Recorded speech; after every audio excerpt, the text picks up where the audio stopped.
Solar energy মানে কি? মানে বিদ্যুৎ হবে, সেই বিদ্যুতের সোর্স হবে রৌদ্রোজ্জ্বল আবহাওয়া। আমাদের আওয়ামী লীগ এটা মানে কি করলো, একটা নিয়ম করেছে, বসত বাড়িতে উপরে সোলার প্যানেল বসানো হবে। এই যে বাংলাদেশে এতগুলো সোলার প্যানেল, সেটার আবার সোর্স কি? সেটা আওয়ামী লীগের নেতা কর্মীদের কাছ থেকে কিনতে হতো। কোন সোলার প্যানেল কি কাজ করে প্র্যাকটিক্যালি? কোথাও কাজ করে না। আমরা চাই অ্যাকচুয়ালি বাংলাদেশে এরকম টাকা লুটপাটের জন্য না, প্রকৃতপক্ষে সোলার বেসড এনার্জি বা রৌদ্রোজ্জ্বল থেকে উৎপাদিত বিদ্যুতের জন্য পলিসি ফ্রেমওয়ার্ক তৈরি করতে। এর পাশাপাশি বাংলাদেশে একটা বড় সমস্যা হচ্ছে আমাদের যে আবর্জনা রয়েছে ইন্ডাস্ট্রিয়াল লেভেলেও ব্যক্তিগত পর্যায়ে, আমাদের মিউনিসিপ্যাল কর্পোরেশনগুলো সেগুলো ঠিকমতো ম্যানেজমেন্ট করে না। দেখা যায় রাস্তার ধারে ময়লা পড়ে রয়েছে, অনেক ক্ষেত্রে দেখা যায় কোনো একটা পরিত্যক্ত জমির উপর বাড়িঘরের পাশাপাশি বা বসত বাড়ির পাশে ময়লা রেখে দেওয়া হচ্ছে।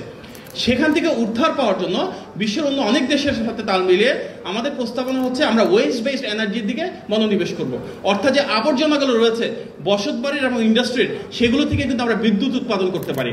সেটা কি হলো, একদিকে যেমন আমার পরিবেশ সুরক্ষিত থাকলো, আমাদের আবর্জনাগুলো প্রপারলি মেনটেন হলো, এর পাশাপাশি আমরা সেখান থেকে বিদ্যুৎ উৎপাদন করতে পারছি। আমাদের কিছু ইন্ডাস্ট্রিয়াল ওয়েস্ট যেমন ঝুট রয়েছে, গার্মেন্ট ফ্যাক্টরিগুলোতে দেখে আমরা ঝুট নিয়ে মারামারিও হয়। বিশ্বের অনেক দেশে কিন্তু ইন্ডাস্ট্রিয়াল ওয়েস্ট যেমন ঝুট থেকে সরাসরি গ্যাস উৎপন্ন করা হয়, সেই গ্যাস দিয়ে তাদের ফিনিশিং বা আয়রন বা অন্যান্য কাজগুলো চলে। আমরাও কিন্তু আমাদের ইন্ডাস্ট্রিয়াল লেভেলে বিবেচনা করব কিভাবে বিভিন্ন কলকারখানার যে ওয়েস্ট বা ঝুটগুলো রয়েছে সেই ঝুটগুলো থেকে আমরা গ্যাস উৎপাদন করতে পারি, এবং এর মাধ্যমে আমরা যার যার লেভেল এক একটা ফ্যাক্টরিকে গ্যাসের ক্ষেত্রে অনেকটা স্বয়ংসম্পূর্ণ করতে পারি।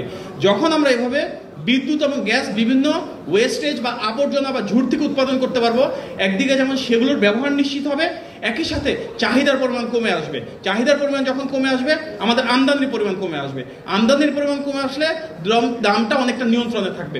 আমরা দেখেছি গত কয়েক বছরে গ্যাস, বিদ্যুতের দাম, এমনকি পানির দাম লাগামহীনভাবে বেড়েছে। এক এক বছরে 4 বার 5 বার করে বেড়েছে। কারণ কি? কারণ আমদানি নির্ভর এবং লুটপাট নির্ভর নীতিমালা ছিল।